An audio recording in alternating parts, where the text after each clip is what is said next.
ሰላም ጤና ይስጥልኝ ክቡራትና ክቡራን ተመልካቾቻችን ከሀዲያ ቴሌቪዥን የሰዓቱን ዜናዎች ይዘን ቀርበናል። ዜናውን እየመራው አብሬያችሁ የምቆየው እኔ ዘሪቱ ኤልያስ ነኝ። አርዕስተ ዜናዎቹን በማስቀደም እንጀምራለን። ገቢ አሰባሰብን አጠናክሮ በመስራት የከተሞችን ልማት ተመጣጣኝ ማድረግ እንደሚገባ ተጠቆመ። የተጀመሩ የልማት ስራዎችን ከግብ ለማድረስ ድጋፋቸውን አጠናክረው እንደሚቀጥሉ የቦኖሻ ከተማ ነዋሪዎች ገለጹ። ዜጎች በሀገር ውስጥና በውጭ ሀገራት የስራ ዕድል ተጠቃሚ የሚሆኑበት ምቹና ቀላል የቴክኖሎጂ አሰራር ስርዓት መዘርጋቱን የስራና ክህሎት ሚኒስትር ወይዘሮ ሙፈሪያት ካሚል ገለጹ። ከውጭ የሱዳን ጦር ተፋላሚውን የሱዳን ፈጥኖ ደራሽ ኃይልን በማሸነፍ ከ2 ዓመታት ጦርነት በኋላ ካርቱም የሚገኘውን ፕሬዝዳንታዊ ቤተ መንግስት መልሶ መቆጣጠሩን ወታደራዊ መሪዎች ገለጹ።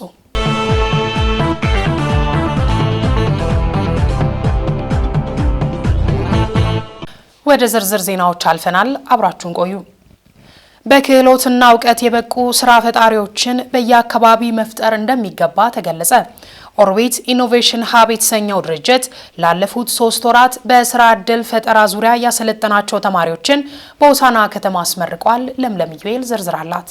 የፕሮጀክቱ አስተባባሪ አቶ ዳዊት ተሾመ እንደገለጹት ሲድ ፕሮጀክት ከሌሎች አጋር ድርጅቶች ጋር በመሆን በሚቀጥሉት 5 ዓመታት ለ1 ሚሊዮን ወጣቶች የስራ ዕድል ለመፍጠር የሚሰራ መሆኑን ተናግረዋል። ከዚህም ባሻገር የኦርቢት ኢኖቬሽን ሀብ ላለፉት 3 ወራት ለወጣቶች በተለያዩ ስራ ዕድል ፈጠራ ዘርፎች ስልጠና መስጠቱን ገልጸው በዛሬው ዕለትም 14 ስራ ፈጣሪ ወጣቶች መመረቃቸውን ተናግረዋል። ኦርቢት ኢኖቬሽን ሀብ የሲድ ፕሮግራምና የሲድ ፕሮጀክትን አስመልክቶ ላለፉት 3 ወራት ገደማ በዚህ በሆሳዕና ከተማ የተለያዩ የኢንተርፕረነርሺፕ ጋር የተያዙ ስልጠናዎችን ሲሰጥ ቆይቷል። በዚህም ወደ 14 የሚሆኑ ስታርታፖች አዳዲስ ስራ ፈጣሪዎችን እያስመረቅን እንገኛለን። ከዛ ባሻገር ግን የዛሬው እለት አንደኛው ከዚህ በተጨማሪ ያለው መርታ ምንድነው? ከነዚህን ስራ ፈጣሪዎች ከማስመረቅ ባሻገር አዲሱን የኦርቢት ኢኖቬሽን ሀብ እየሰራ ያለውን የኮሚኒቲ ዴቨሎፕመንት ፕሮጀክት የተሰኘውን አንዱን የፕሮጀክቱ ክፍል በዚሁ በሆሳዕና ከተማ ለመጀመሪያ ጊዜ ላውንች እያደረግን እንገኛለን። በቀጣይ ፕሮጀክቱ ስራ ፈጠራ ዘርፎች ላይ በትኩረት ይሰራል ብለዋል። ፕሮጀክቱ በዋናነት ችግር ፈቺ ስራዎችን በማጠናከር በስራ ፈጠራ የማህበረሰብ ክፍሎችን ተደራሽ የሚያደርግ መሆኑንም አቶ ዳዊት ገልጸዋል። የኦርቢት ኢኖቬሽን ሀብ አንዱ የፕሮጀክት ዊንግ በዋነኝነት በተለያዩ ከተማዎች ላይ ያሉ ስራ ፈጣሪዎችን አንድ ላይ የሚያያይዝ ከማያያዝም ባሻገር ኮሚኒቲ ዴቨሎፕ የሚያደርግ ይሄ ኮሚኒቲ እርስ በርሱ ሰፖርት የሚያደርግ ስራ ፈጣሪዎች እርስ በርስ የሚተባበሩበት ለጋራ ለሆነ ትልቅ አላማና ለጋራ ለሆነ በዚህ በኢንተርፕረነሪያል ኢኮሲስተም ውስጥ ሰክሰስፉል ለመሆን እንዲረዳቸው በጋራ የሚተባበሩበት፣ በጋራ የሚሰሩበት፣ በጋራ የሚገናኙበት ችግሮቻቸውን አንዱ ያንዱን ችግር እየፈታ የሚሄድበት ኮሚኒቲ ማህበረሰብ ነው። የስራ ፈጣሪዎች ማህበረሰብ እየገነባ እንገኛለን። የማዕከላዊ ኢትዮጵያ ክልል ቴክኒክና ሙያ ስልጠና ቢሮ ምክትል ኃላፊ አቶ ሰለሞን ፈርሻ በበኩላቸው ፕሮጀክቱ በዋናነት ለ1 ሚሊዮን ወጣቶች ዘላቂ ስራ የሚፈጥር መሆኑን በመግለጽ በዚህም 80% ሴቶች መሆናቸውን ተናግረዋል። ከወጣቶች ስደት ጋር ተያይዞ እንደ ክልል በርካታ ስራዎች የተሰራ መሆኑን ጠቁመው የሰለጠነና በክህሎት የበቁ ስራ ፈጣሪዎችን መፍጠር ይገባል ብለዋል። ትልቅ ቪዥን ከዚህ ውስጥ ደግሞ ከ1 ሚሊዮን ውስጥ ደግሞ 80% ሴቶች ናቸው፣ ቀሪው ወጣቶች ናቸው። ይሄ ትልቅ ሚሽን ነው ማለት ነው። መንግስት በስራ ፈጠራ ዘርፍ የተሰማሩትን ድጋፍና ክትትል እያደረገ በመሆኑ ይህንን እድል በመጠቀም መስራት ይገባል ብለዋል። በኢትዮጵያ ኮንቴክስት ከመቼውም ጊዜ በላይ ስራ ፈጠራ ኢንከሬጅ የሚያደርግ መንግስት አለ። ስራ ፈጠራ ኢንከሬጅ የሚያደርግ ስራ ተዘርግቷል። ብቻም አይደለም በስራ ፈጠራ ላይ እየተሳተፉና እየተንቀሳቀሱ ያሉ አካላት ኢምፓወር የሚያደርግ አቅም የሚገነባ ፋይናንሻል እንደዚሁም ደግሞ ካፓሲቲ ቢልዲንግ ዋቴቨር ድጋፍ የመሰረተ ልማት ድጋፍ የሚያደርግ ስርዓት ያለበት ነውና ይሄን በመጠቀም ቢዝነስ አይዲያችሁ በደንብ በማጎልበት ማርኬት ፔኔትሬት የምታረጉበት ስትራቴጂ በመንደፍ ላትመለሱ ወደፊት እንድትሄዱ ወደ ገበያ እንድትገቡ መልእክት ማስተላለፍ ፈልጋለሁ። የሆሳዕና ከተማ አስተዳደር ምክትል ከንቲባና የስራ ዕድል ፈጠራና ኢንተርፕራይዝ ልማት ጽሕፈት ቤት ኃላፊ አቶ ታሪኩ ተከተል እንደገለጹት ሆሳዕና ከተማ በእድገት ጎዳና ላይ መሆኗን ጠቅሰው በዞኑ የወጣቶች ስደት በስፋት የሚታይበት መሆኑን ጠቁመው ይህንን ችግር ለመቅረፍ እየተሰራ ይገኛል ብለዋል። መንግስታዊ ያልሆኑ ድርጅቶች ወጣቶችን ወደ ስራ ማስገባት ላይ በትኩረት ሊሰሩ ይገባል ብለዋል። ስራ ዕድል ፈጠራ በመፍጠር ዋቸሞ ዩኒቨርሲቲ የተጀመሩ ጅማሮች ተስፋ ሰጪ መሆኑን ጠቁመው የስራ ዕድል ፈጠራም ቅድሚያ የሚሰጠው ተግባር ነው በማለት ከተማ አስተዳደሩ መሰል ተግባራትን እንደሚደግፍ ገልጸዋል። መንግስታዊ ያልሆኑ ድርጅቶች፣ ግለሰቦች ከኛ ጋር መጥተው እንዲሰሩ በዚህ አጋጣሚ መልእክት ማስተላለፍ ይፈልጋል።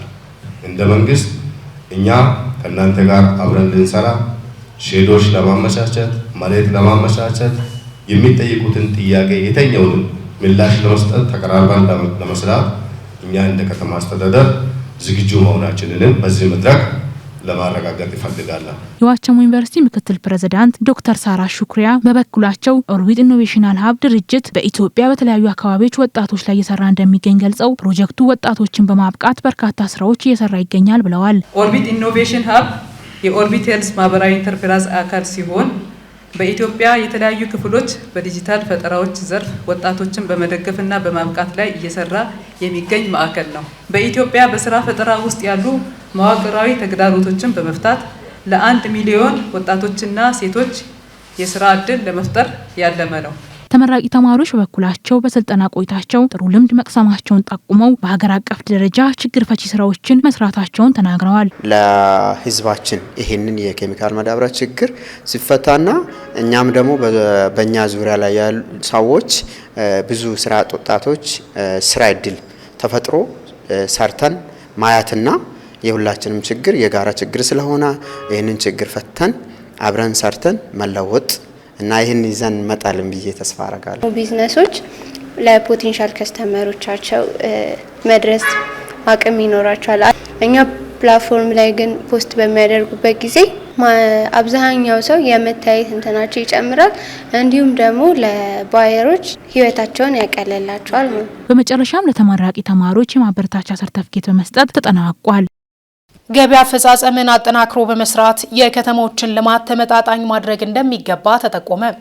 የዞኑ ከተማ ልማትና ኮንስትራክሽን መምሪያ የ2017 በጀት ዓመት የአንድ ከተማ አንድ ፕሮጀክት አፈጻጸምና የ9 ወራት አፈጻጸም ባለድርሻ አካላት በተገኙበት ገምግሟል። ቤተልሔም ደመቀ ተጨማሪ አላት። በመድረኩም በዞኑ ያሉ የሁሉም ወረዳና ከተማ አስተዳደር የማዘጋጃ ቤታዊ አገልግሎት ስራ አስኪያጆች፣ የከተማ ልማት ጽህፈት ቤት ኃላፊዎችና የኮንስትራክሽን ዘርፍ ኃላፊዎች የየጽህፈት ቤቶቻቸውን ሪፖርት አቅርበዋል። በ2017 ዓ.ም ባለፉት 9 ወራት በተከናወኑ ተግባራት የታዩ ጠንካራና ደካማ ጎኖች በሪፖርቱ ቀርበዋል። በግምገማው ሪፖርት ከተነሱ ጠንካራ ጎኖች ማዘጋጃ ቤታዊ አገልግሎት ከማዘመን አኳያ ከእጅ ንክኪ ነጻ በሆነ መልኩ ህብረተሰቡን ለማገልገልና ቀልጣፋ አገልግሎት ለመስጠት እየተሰራ እንደሚገኝም ተገልጿል። በኮሪደር ልማትና አንድ ፕሮጀክት ለአንድ ከተማ በሚል በተጀመረው እንቅስቃሴ ህብረተሰቡን በማሳተፍ ከተሰሩ ጠንካራ ስራዎች መካከል ናቸው። መንገድ ከፈታ፣ የትምህርቱን ሴክተር መደገፍ፣ ድሬኔጅ ስራና የድልድይ ስራዎች፣ የወጣት ማዕከል ግንባታ፣ የንጹህ መጠጥ ውሃ ግንባታ፣ የቴሌ ታወር ግንባታ፣ በከተሞች የሚገኙ ሆቴል ቤቶችና ለህብረተሰቡ አገልግሎት ሰጪ ተቋማት ቆሻሻ አወጋገድ ጋር ተያይዞ ከጤና ባለሙያዎች ጋር በመሆን ዘርፈ ብዙ ስራ እየተሰራ እንደሆነም በሪፖርቱ ተመላክቷል። የቄራ አገልግሎት አሰጣጥ መሻሻሎች መታየቱ በየወረዳው ባሉ ከተሞች ሰነድ አልባ ይዞታዎችን በመለየት መመዝገብና ህጋዊ ማድረግ፣ የፕላን ጥሰቶችን በመለየት የእርምት እርምጃ እየተወሰደ መሆኑ በሁሉም ከተሞች ፕላን የማስጠበቅ ስራ ለውጥ የታየበት ተግባር ስራ በጥንካሬ ከተነሱ መካከል ተጠቃሽ ናቸው። በቀረቡት ሪፖርቶች የገጠሙ ችግሮችና የመፍትሄ አቅጣጫ የተመላከተ ሲሆን የበጀት እጥረት፣ የመንገድ ስራ ለመስራት ማሽነሪዎች እጥረት መኖርና ከባለድርሻ አካላት ጋር ቅንጅታዊ ንግግር አለመፈጠር፣ የገበያ አገልግሎት ቦታ ለውጥ የተደረገበትን ተሸንሽኖ አለመጨረስ ክፍተቶች መኖራቸውም ተነስቷል። በተነሱ ጉዳዮች ዙሪያ ማብራሪያና ምላሽ የሰጡት የሀዲያ ዞን ከተማ ልማትና ኮንስትራክሽን መምሪያ ኃላፊ አቶ ተሾመ አናሞ በቀረቡት ሪፖርቶች የታየው ተአማኒነት አበረታች እንደሆነና በየአካባቢው የህብረተሰብ ተሳትፎ መጨመሩን በመግለጽ የታዩ መልካም ተግባራትን እንደተሞክሮ መወሰድ አለበት ብለዋል። ልምድም ተወስዷል ማለት እዚህ መድረክ ላይ ልምድ ለቀጣይ ጊዜ ደግሞ እናንተ ከዚህ የወሰዳችሁትን ልምድ በተሻለ ቀምራችሁ እንድታመጣ ይፈልጋል ማለት ነው። ጨምረውም ገቢ አሰባሰብ ላይ የታየው ክፍተት መስተካከል እንዳለበትና የአመራርን ቁርጠኝነት ይፈልጋልም ብለዋል። ሌጋል ካዳስተር የገባባቸው አካባቢዎች በህግና ስርዓት ብቻ ነው የሚመራ። ይሄ ስራ ትልቅ ገቢ ልናመጣ የምንችለው ማይቀፍ ነው። ስለዚህ ከተሞች ፈጥናችሁ ወደ ካዳስተር ስራ ላይ መግባት አለባቸው። ሁሉም ጋር ይሰራል። በከተሞቻችን ላይ ባሉ አካባቢ ማለት ሁሉም ጋር ማይሰራ ቦታ የለም። በመብለጥ የተያዘ ይዞታል በህግ ማዕቀፍ ውስጥ አስገብተን ገቢ አስከፍለን ማረጋገጥ። ስለዚህ ሁሉንም አካባቢ የሚመራ አመራር ስለሆነ አመራራችን ማርሽ መቀየር አለበት። አመራሩ አንደኛ የስራ ባህሪ መቀየር አለበት። 7/24 ማለት በሳምንት 7 ቀን 24 ሰዓት መስራት ልምድ ከሌሎች አካባቢ የሚያመጣው ልምድ ይሄ ነው። በየአካባቢው የተሰጡ የኢንቨስትመንት ቦታዎች፣ የህንፃ ግንባታ፣ የማዘጋጃ ቤታዊ አገልግሎት ላይ ገቢ አሰባሰብ መጠናከር ይገባል ሲሉም ገልጸዋል። ገቢን በተመለከተ ገቢ አንደኛ የከተማ ማዘጋጃ ቤቶች ገቢ እንዴት እየተጠቀመን ነው? ህንፃ ግምት ከፈርጅ 5 እስከ ፈርጅ 1 ያሉ ከተሞች ወርዷል።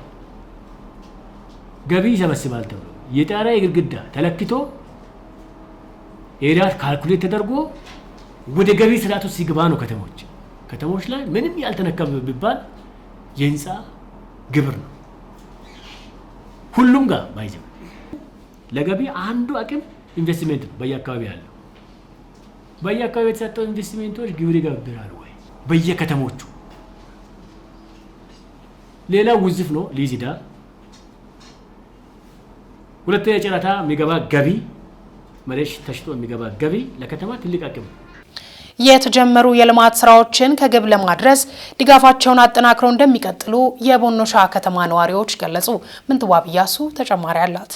በሀዲያ ዞን የቦኖሻ ከተማ ነዋሪዎች እንደገለጹት በከተማው የንጹህ መጠጥ ውሃ፣ የመንገድ፣ የመብራትና በጤና ተቋማት ተገቢውን የጤና አገልግሎት ማግኘት ሳይችሉ መቆየታቸውን አብራርተዋል። ለችግሩ መፍትሄ ይሆን ዘንድ በከተማ አስተዳደሩ ሀሳብ አመንጪነት ቦኖሻን እናልማ በሚል በህብረተሰብ ተሳትፎ የልማት ስራዎች እንቅስቃሴ መጀመሩን ገልጸዋል። ከ3 ዓመታት በላይ ለሚሆን ጊዜ የነበረው የውሃ ችግር፣ የጤና ተቋማት አገልግሎት አሰጣጥ፣ የመንገድና ሌሎችም የልማት ስራዎች አሁን ላይ ጥሩ ውጤት እየተመዘገበ በት መሆኑን አንስተው የተጀመሩ የልማት ስራዎች እስኪጠናቀቁ ተሳትፏቸውን አጠናክረው እንደሚቀጥሉም ተናግረዋል። የማህበረሰብ ተሳትፎ አስተባባሪዎች በበኩላቸው ለቦኖሻን እናልማ እንቅስቃሴ 94 ሚሊዮን ብር ለመሰብሰብ ታቅዶ እስካሁን ባለው ከ15 ሚሊዮን ብር በላይ መሰብሰብ መቻሉን አብራርተዋል። የቦኖሻ ከተማ ከንቲባ አቶ ባህሩ ነመና እንደተናገሩት ስራው ከተጀመረ ጊዜ አንስቶ ህብረተሰቡ እያሳየ ያለው የነቃ ተሳትፎ የሚደነቅ መሆኑን ጠቅሰው ይህም ስራውን ከዳር ለማድረስ አጋዥ መሆኑን ገልጸዋል። በቅደም ተከተል መሰረት የልማት ስራዎችን ለማከናወን ብርቱ እንቅስቃሴ እየተደረገ መሆኑን ያነሱት አቶ ባህሩ ለስራው ስኬት ማህበረሰቡ የተለመደውን ድጋፍ አጠናክሮ እንዲቀጥል አሳስበዋል ሲል ባልደረባችን ሙሉዓለም ቀጭኔ ዘግቧል።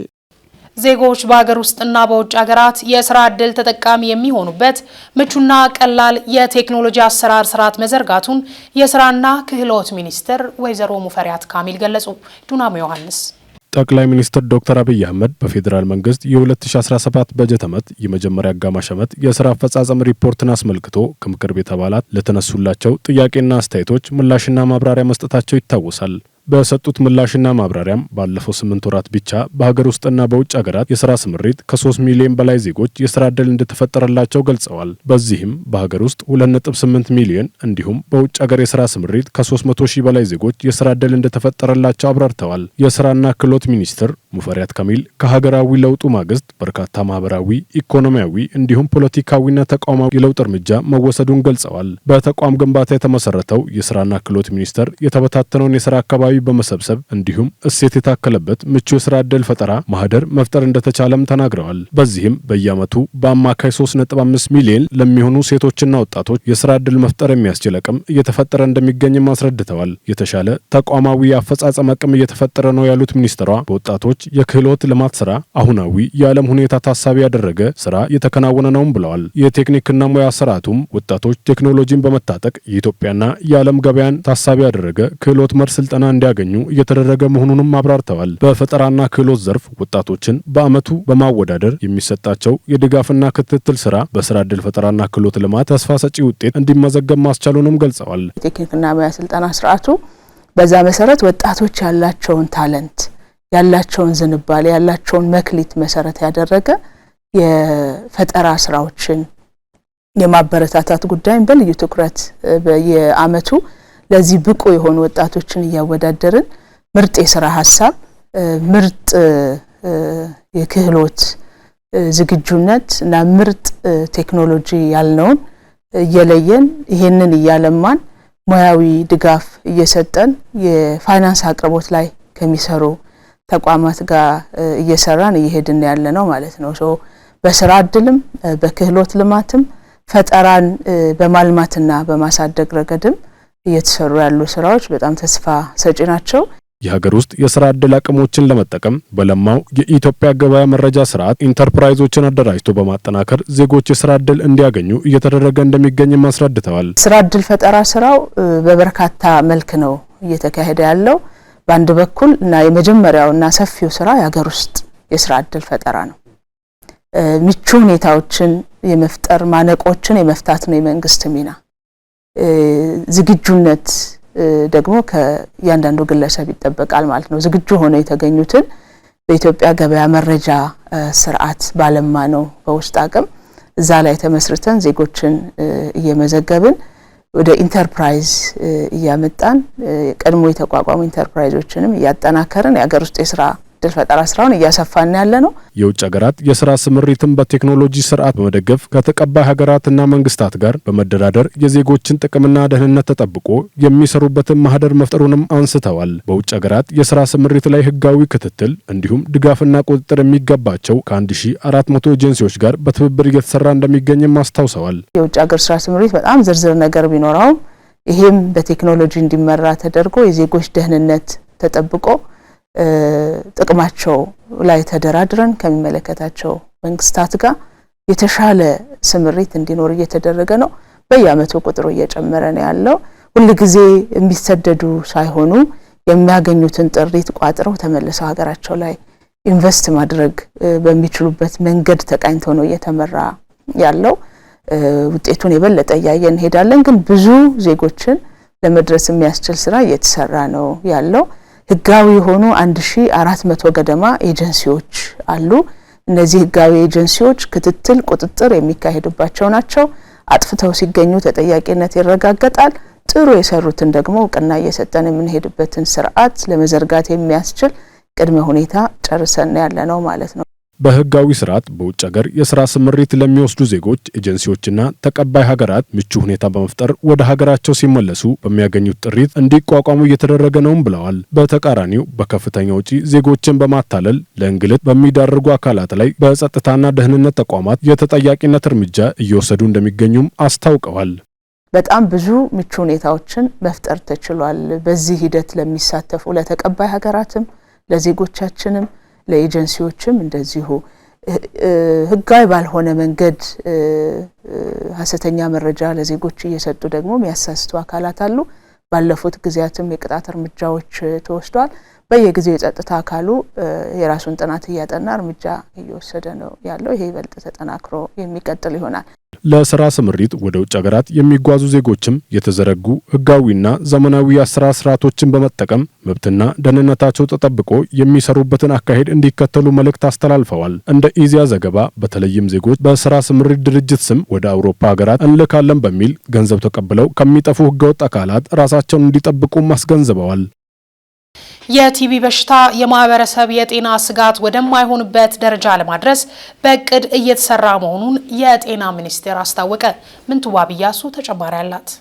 ቃል በተግባር ሀብት ለውጤት በሚል መሪ ቃል 19ኛው ዓመታዊ የቲቢ ምርመራ ጉባኤ በአርባ ምንጭ ዩኒቨርሲቲ ተካሂዷል። በጉባኤው ላይ የጤና ሚኒስትር ዴኤታ ዶክተር ደረጀ ዱጉማ እንደገለጹት በዓለም አቀፍ ደረጃ በተያዘው የጤና እቅድ መሰረት እንደ አውሮፓውያኑ አቆጣጠር በ2035 በኢትዮጵያ የቲቢ በሽታ የማህበረሰቡ የጤና ስጋት ወደማይሆንበት ደረጃ ለማድረስ ታቅዶ እየተሰራ ነው። በሽታን የመከላከልና የመቆጣጠር ስራ ውጤት እያስመዘገበ ይገኛል ያሉት ሚኒስትር ዴኤታው ስለ ቲቢ በሽታ አስከፊነትና መከላከያ መንገዶች የህብረተሰቡን ግንዛቤ የማሳደግና የጤና ኤክስቴንሽን ሰራተኞችን ሚና የማላቅ ስራ ትኩረት እንደተሰጠው ገልጸዋል። ከዚህ ጎን ለጎን ከ1000 በላይ የሚሆኑ የጤና ተቋማት የቲቢ በሽታ በደቂቃዎች ውስጥ መለየት የሚያስችሉ ጂን ኤክስፐርት የህክምና መሳሪያዎችን በመግዛት ለህብረተሰቡ አገልግሎት እየሰጡ መሆኑን ተናግረዋል። በተጨማሪም በዘመናዊ ቴክኖሎጂ የታገዙ የኤክስሬ መሳሪያዎች ከ240 በላይ ለሚሆኑ